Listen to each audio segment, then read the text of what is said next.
월드 스케일은 탱커에만 있는 고유 요율이거든. VLCC 한 척당 예를 들면 27만 톤을 운송한다 치면 운임 계산이 27만 톤 곱하기 그때 월드 스케일 탱커 요율 곱하기 플랫이거든. 그래서 예를 들면 27만 톤을 싣고 월드 스케일이 100일 때 플랫이, 예를 들면 플랫은 연간 갱신이 돼. 벙커 값에 연동이 돼서 결국은 운임을 얼마 받습니까? 라고 했을 경우에는 27만 톤을 실었습니다. 그리고 월드 스케일이 100입니다. 곱하기 플랫을 하면은 약 대충 한 4, 50억이 나와. 중동에서 한국까지 올 때. 한번 중동 사우디에서 한국 예를 들면 정유사 있는 여수, 인천 이런 데로 들어올 경우에는 30억에서 50억 정도 한다고, 운임이. 근데 이게 플랫 곱하기 월드 스케일이 그날 그때 다르잖아. 지금처럼 막 반씩 올랐다가 두 배로 뛰고 하잖아. 플랫이라는 것은, 그러니까 플랫과 월드 스케일이 중요한 이유가 바로 화물 톤수에다 곱하면 바로 운임이 되기 때문에 선사와 차터라에서는 민감하잖아. 그래서 보통 VLCC가 27만에서 30만 정도 실리는데 27만 톤에서 30만 톤이라는 것은 배 선박 사이즈이기 때문에 크게 레인지가 변하진 않을 것이고, 그날의 월드 스케일에 영향을 많이 받는단 말이지. 월드 스케일이 200인데 100으로 떨어졌다. 그럼 즉 운임이 한번 실어오면은 50억을 선사 입장에서는 받을 수 있는데, 월드 스케일이 100으로 떨어지면 선사는 수익이 똑같은 건데 25억으로 줄잖아. 자, 이제 본론으로 들어가면은 이게 월드 스케일이라는 거에 감을 잡고, 그래서 2019년 8월 달에 월드 스케일이 300 간 적이 있었거든. 그 탱커 가이드북이라는 걸 보면 나와 있는데, 자, 플랫이라고 하는 것은 벙커 연동률 뭐 전부 다 계산을 해서 2019년 플랫 요율, 2020년 플랫 요율 이런 게 나오거든. 그럼 그거는 연간 고정이야. 그러니까 예를 들면 2020년, 2021년 구간에는 지금 동일한, 내가 알기로 한 21인가 쓰고 있을 거야 아마 숫자. 벙커 값이 올라가면 그게 24, 25 이렇게 올라가는데 재작년에는 19인가 그랬을 거고. 자, 월드 스케일은 그냥 그때 다른 거야. 스팟으로 잡았을 때 정유사가 싸게 잡으려고 할 거고 선사는 비싸게 받으려고 하잖아. 그러면 이게 마켓 루머나 소문이 퍼져서 이제 월드 스케일이 올라갈 것 같다, 내려갈 것 같다 이런 심리가 작용을 한다고. 그러면 봐봐, 카고 사이즈랑 플랫은 고정을 시켜두고 그대로 월드 스케일이 100이라는 숫자가 나왔다라는 뜻이야. 그냥 계속 100으로 간다는 게 아니라 차터러랑 그걸 잡으려고 하는 선사가 있을 때, 선주가 있을 때, 얼마 전에는 200이었는데 누군가 100으로 계약을 맺었단 말은 그 마켓이 다운되고 있다는 심리가 작용한 거잖아. 즉 지금보다 4일 전에는 마켓이 올라갔었고 지금 4일 후는 마켓이 떨어져 있다는 거잖아. 월드 스케일이라는 것은 요율이기 때문에 곱하기 0.01을 해줘야 되거든. 퍼센티지니까. 그럼 월드 스케일이 100일 경우에 퍼센티지로 하면 1%. 그리고 구간이 많아. 그 운송을 할 때 중동에서 US 걸프 가는 거, 중동에서 한국, 일본, 중국 들어가는 거, 그 다음에 이제 웨스트 아프리카에서 다시 어디로 가는 게, 산유국에서 수입국으로 가는 건데 주로 비교하는 게 TD3라고, TD3 3구간. 그렇게 치면은 중동에서 차이나로 가는 거야. 예전에는 중동에서 치바라고 일본이었는데 지금 그게 바뀌어서 차이나로 바뀌었거든. TD3 구간일 거야. 그래서 2019년 8월에 300이었을 때가 있거든. 그러면 지금 말도 안 되게 3배가 뛰어지. 그때 당시에는 뭐냐면 US가 생션을 했어. 중국이 가진 VLCC에 의해서 운송되는 것에 대한 생션을 넣었거든. VLCC는 지금까지 변동폭이 700에서 800척 사이를 왔다 갔다 하는데 에버리지로 큰 폭의 변화가 없는 게 보통 15년에서 20년 노후화된 선박은 이제 폐선으로 갈 거고, 그럼 그 직전에 건조기간 포함해서 다시 뉴 딜리버리 신조선을 넣는다고. 그렇기 때문에 없어지는 만큼 생겨나고 그리고 없어진 그 이상으로 생겨나기도 하고. 그래서 한 750척 정도가 돌아다니는데 이 중에 약 한 10%인 70척 정도가 중국 토네지거든. 차이니스 토네지거든. 700척의 10%면 약 70몇 척이잖아. 그러니까 전 세계의 10%의 토네지를 중국이 들고 있기 때문에 영향력이 적지 않다고. US가 그런 생션을 둠으로써 이게 발이 묶여. 자, 그러면은 당연히 쉽게 설명을 했을 때 카고를 옮겨야 되는데 배가 없지. 그러면 마켓이 올라가지. 이 심리작용이 계속 작용했고 US 생션이 길어질 거고, 차이니스랑 US 그 월 트레이드 그 전쟁 때문에 심리가 작용해서 배가 없을 거다라는 걸로 300까지 올라갔어. 자, 근데 아까 말했듯이 월드 스케일이 변화가 민감한 이유만 놓고 보면은 선박이 마켓에 없을 것이냐 많아질 것이냐, 아니면 카고가 없을 것이냐 많아질 것이냐, 수요 공급으로 무조건 따지거든. 미국이 중국뿐만이 아니라 이란, 중동 국가도 생션을 하거든. 그럼 생션을 한다고 들어간다고 했을 때는 마켓 심리가 배가 없어지니까 마켓이 올라가겠지. 그리고 아까 말했던 건조되는 거, 드라이도크에서 나오는 배들이 마켓에 샥 풀어지고 배가 많아지면은 운임이 다운하고, 반대로 폐선은 많이 되는데 새로운 신조 배들이 안 나온다. 마켓이 올라가고 배가 없으니까. 그 다음에 지금 같은 경우는 내가 생각했을 때 VLCC 척수도 그렇지만 약 한 7, 80%는 그 코로나 바이러스 영향인 것 같아요. 왜냐면 인도도 마찬가지지만 인도도 이틀 전부터 3주간 21일 동안 그 프라이빗 버스는 다 클로스했고 국영만 약간 열어놓은 상태. 인도도 원유 시장에서는 큰 마켓이지. 아무래도 수요가 차이니스만큼 있으니. 포트 클로스 방금 얘기한 것도 있고, 그 다음에 포스 메이저라고 포스 메이저라고 닫아버리는 경우, 그 다음에 홈워크이기 때문에 이게 풀로 안 돌아간다고 그러면 느려지게 돼 있고, 오늘 받아야 될 것도 내일 모레로 미룬다고. 크게 80% 코로나 바이러스, 즉 일시적인 거, 일시적이라고 단정 지을 수는 없지만 이게 금방 마무리가 된다면 일시적인 거에 그치겠지만, 사실상 아무도 예측을 못하는 게 5월 또는 뭐 6, 7 올해 연말까지 지금 미국 유럽계가 붕괴된 것처럼 계속 갈 수도 있거든. 그래서 요거는 중기적인 것 이상으로 될 수도 있다. 뭐 현재로서는 단기적으로 7, 80%가 코로나 영향이고 나머지 20, 30%가 US의 생션에 대한 문제, 그리고 마켓에 나오는 딜리버리 되는 배들의 그 계산치. 중국도 그렇지만 모든 자국에 스토리지가 있다고. 당장에 수입을 하지 않더라도 그게 왜 그러냐면, 예전에 준전쟁 시 때 그 산유국들이 포스 메이저나 끊어버리면은, 예를 들면 한국 같은 경우는 기름이 안 나니까 국민 전체가 얼만큼 사용할 수 있는 비상시 스토리지가 있다고, 저장소. 정말 필요시에는 그게 공급이 차단이 됐을 때 중국에서 자체적으로 쓸 수 있는 원유 스토리지라고 하는데, 저장소가 많거든. 그런 게 있기 때문에 굳이 지금 드릴 필요가 없다라는 심리가 거기서 작용을 하는 거지. 자, 그래서 보통 TD3 구간이 30에서 한 100 사이, 그러니까 한 6, 70으로 고정이 되어 왔었는데, 이게 100도 뭐 그렇게 낮은 수치는 아니지만 200은 아주 높은 거고.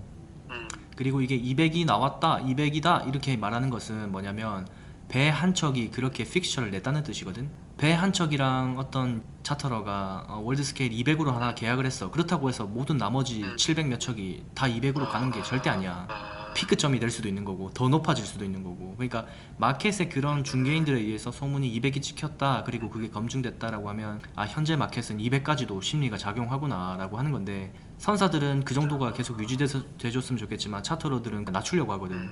그러니까 전 세계적인 밸런스를 맞춰야 되니까 결국은 이게 균형을 찾게 돼 있다. 200이라고 해서 그 다음에 뭐 계속 더 올라가는 게 아니라 한 번 그렇게 픽처가 났다는 거고. 그래서 예상은 100으로 하락을 해 있지만 뭐 다시 안정세로 들어갈 때까지는 시간이 어느 정도 걸리겠지만, 이게 그렇다고 해서 스파클이 붙어서 200, 300으로 갈 가능성은 희박하고, 간다고 하더라도 보통 잡힌다. 증거 자료로는 과거 사례를 봤을 때 큰 뭐 경제 위기나 리만 브라더스 때도 뭐 일시적인 2, 300으로 갔다가 결국에는 수요 공급이 안정화가 되면서 밸런스를 맞췄다. 현재도 7, 80% 코로나 영향과 나머지 생션, 마켓 쉽, 그 다음에 스토리지의 영향 때문에 나타나는 거지만, 일단 차터러와 오너 사이에서만 보는 쉬핑 용선 계약에서는 디스차징이 될 때 운임이 지급이 된다. TD3는 항해 구간만 치면, 그렇지, 작업 시간도 VLCC 같은 경우는 굉장히 빠르기 때문에 싱가포르에서 예를 들면 인천이라면 7, 8일이면 항해가 되는데 12.5나트로 했을 때. 근데 이게 전체적인 보야지 피리오드로 봤을 때 20일, 25일씩 잡는다고. 즉 로딩 디스차징 레이트가 느려. 비가 오거나 아니면 며칠씩 걸리잖아. 근데 VLCC는 펌프랑 로딩 직선암을 이용하기 때문에 하루 이틀이면 끝나버리고, 순수 항해거리인 중동 라스타누라에서 그 한국의 여수까지 온다고 쳤을 때는 한 20일, 22일 걸리지. 두 가지 계약이 있어. 내가 지금 이야기한 것은 GS 칼텍스가 마켓에 배를 찾아요. 스팟으로. 마켓에 배를 잡는 걸 스팟이라고 표현하거든. 그러면은 중국 배가 될 수도 있을 것이고, 이란 배가 될 수도 있을 것이고, 대부분 많은 그리스 배가 될 수도 있을 것인데, VLCC가 화물을 움직일 때는 GS 칼텍스가 아람코에다가 컨택을 하는 거지. 화물 계약을 하는 거지. GS 칼텍스는 어떻게 보면은 여수의 리시버가 될 것이고, 정유사인데, 그리고 사우디 아람코가 쉬퍼, 공급자가 되는 거거든. 그 간의 카고 계약이 먼저 되고 난 이후에 GS 칼텍스라는 정유사가, 리시버가 마켓에 배를 찾는. 예를 들면 GS 칼텍스가 그리스 오너의 배를 잡았다, 이게 월드스케일 200으로 잡았다, 이게 방금 이야기고, 40일 이후, 얼마 이후에 카고 계약이라고 하는 것은 방금까지 한 이야기랑 별도로 GS 칼텍스라는 한 정유사가 아람코라는 산유국의 한 회사와의 카고 계약을 하는 거지. 그러니까 두 가지 계약으로 나눠져 있는 거지. 분리해서 봐야지. 대부분 계약은 SK나 뭐 GS 칼텍스, 오일뱅크, SO일 있잖아. SO일을 제외한 나머지들은 그 예를 들면 중동에서 중동산을 들고 온다 쳐봐. 중동산 원유보다는 미국산 원유를 더 선호하는 데도 있고 GS 칼텍스처럼. 근데 자 그런 걸 떠나서 GS 칼텍스가 원유 계약을 먼저 해. 즉 카고 계약을. 카고에 대한 수요의 예측을 하는 팀이 있다고. 당사자 간에 화물 계약이 이루어지겠지. 우리 쉬핑에서는 주로 그 카고 가격이 얼마에 부킹되고 하는지는 알 수가 없지. 쉽게 설명을 했을 때 그러니까 농구공을 하나 배송을 하는데 우리는 뭐 2,500원에 올 것인 3,500원에 올 것인데 그 택배사 이름 뭐지? 로켓? 로켓. 쿠팡이 그 쿠팡이 농구공 제조사와의 그 농구공 하나의 원가 단가를 500원에 샀는지 300원에 샀는지 모르잖아. 다만 우리는 택배차가 고속도로에 많고 없고 또는 뭐 그 택배 수요가 많고 없고에 따라서 3,000원이냐 배송비를 뭐 절감해서 1,500원이냐 아닌데, 근데 방금 이야기했던 것은 마켓의 앞으로의 수요 변화 예측에 대한, 그러니까 농구공 제조사가 많이 늘어날 것인지 아니면 농구공이 앞으로 많이 팔릴 것인지에 대한 이야기와 택배비 3,000원이 될 것인지 2,000원이 될 것인지는 별개의 이야기인 거지. 아까 전에 750대밖에 없어서 그게 좀 크나 영향이. 그 드라이 벌크 시장보다는 훨씬 민감한 게 아무래도 유가랑 연관이 돼 있으니까. 그리고 그 탱커 리퀴드 액체 카고를 원유선에도 그 DPP와 CPP가 있거든. DPP는 덜티, CPP는 클린인데, DPP는 원유 그 자체, 그 다음에 CPP는 클린된 석유 정제품, 그 두 가지로 나누는데 정제품은 별도로 보고, 이런 사우디나 이런 데서 막 그 시추에서 올라온 막 검은 색깔의 그런 거 있잖아, 덜티한 거, 그런 걸 DPP인데 사이즈에 따라서 VLCC가 제일 크지만 그 수에즈막스랑 아프라막스가 있거든. 그러니까 아프라막스는 대략 한 7만 톤 정도, 수에즈막스는 수에즈 커널을 통과할 수 있는 건 13만 톤까지 가거든. 그러니까 VLCC 같은 거는 수에즈막스 13만 톤 이상으로 가는 것들은 수에즈를 통과하지 못하고, 그러니까 즉 중동에서 난 거를 유럽으로 옮기지 못해. 그거는 수에즈막스로 가야 돼. 몇 년 전에 수에즈막스를 확장 공사를 했기 때문에 VLCC가 일부 통과하는 걸로 알고는 있긴 한데 잘 모르겠고. 자, 아무튼 그래서 다양하게 있는데 VLCC만 지금 유독 잡고 얘기하는 게, 대부분의 큰 원유의 덜티 페트롤륨은 VLCC로 운송이 돼. 한 번에 막 2배 이상씩 옮기니까 수에즈막스에. 1번은 아무래도 이제 정치나 이런 것들에 민감한 유가와 직접적으로 연관이 돼 있고, 두 번째는 제일 적어 숫자가 700척 정도니까, 뭐 LNG를 제외하고는 봤을 때도 그렇지 몇만 척이 돌아다니는데 거기에 비해서 700척이 고정되어 있으니까 포트 제한도 있을 수 있고 여러 가지 요소 때문에 민감하지. 항상 제일 민감하고. 그런 VLCC로 수송해온 것을 여수나 이런 한국의 리파이너리들이 정제를 해서 그 이후에 다시 CPP나 뭐 케미컬로 갖다 팔고 하니까, 우선적으로 산유국이 아닌 우리나라 같은 경우에는 산유국으로부터 VLCC로 수송을 해와서 그것을 정제하는 데 쓰거든. 그리고 750척 중에 이게 전부 다 전 세계에 돌아다니는 게 아니라 저유소로 쓰이기도 하고, 그러니까 정박을 해놓고 오래된 것들은 해선 직전에 그걸 바로 버리면은 잔존 가치가 아직 남아있는데, 육상에다가 그런 저유소를 짓는 것은 또 안전성, 그다음 위험성, 비용 면에서 비싸. 그렇기 때문에 뭐 낡긴 낡았지만 15년, 20년이 지났지만 육상에서 가까운 곳에 저유를 할 수 있는, 코로나처럼 아무도 예상하지 못했던 국지적인 요소들이 생기면은 또 마켓이 올랐다 내렸다 하는. 그럼 약간 그 아까 전에 그 저유소 같은 건 한 몇 퍼센트 정도로 봐? 저유소 또 이야기를 하게 되면 전 세계. 이거는 정말 포트를 받아야 되는데, 내가 알기로 750척 중에 이게 어떻게 돌아가는지를 보면은 특징이 보여. 그러니까 전체적으로 봤을 때, 이거는 정확한 수치가 아님을 먼저 얘기해놓고, 그치. 예를 들면 700척이 있다 지금. 그러면은 국제 운송에서 사용하지 못하는, 제값에 받지 못하는 아주 오래된 배들, 그런 게 내 생각에 아마 50에서 100척 정도 될 것 같고, 그 다음에 아주 에코 스피드로 마켓에서 활동 가능한 배들이 아마 4,500척 정도 될 것 같고, 나머지 한 100척 정도가 뭐 배 스펙이 낡았건 뭐 좋건 대부분 낡은 거겠지만 저유소로 스토리지로 쓰이고 있을 거야.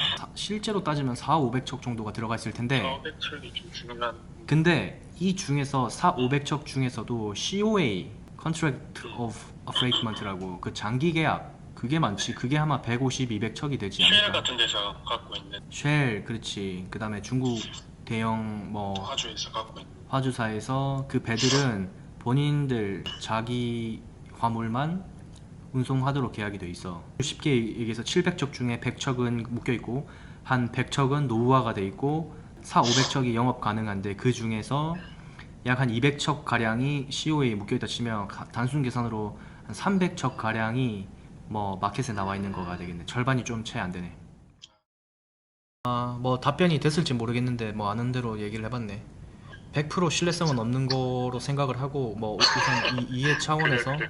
그리고 조금 더 정확한 자료를 볼 필요가 있고 대충은 뭐 이렇다 이런 내용.